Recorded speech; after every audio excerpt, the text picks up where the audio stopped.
الرحمن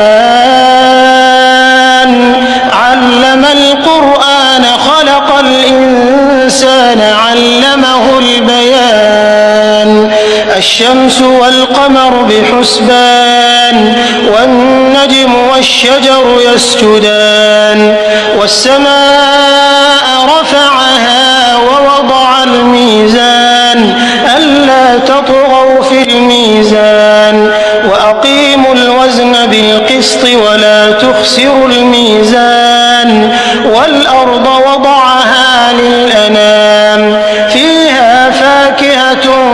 والنخل ذات الأكمام والحب ذو العصف والريحان فبأي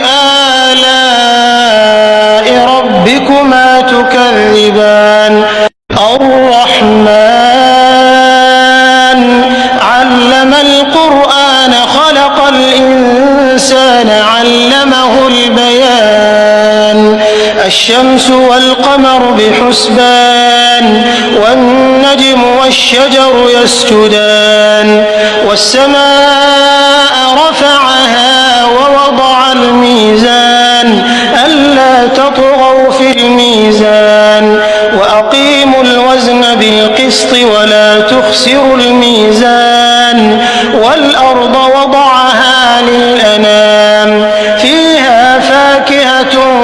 والنخل ذات الأكمام والحب ذو العصف والريحان فبأي آلاء ربكما تكذبان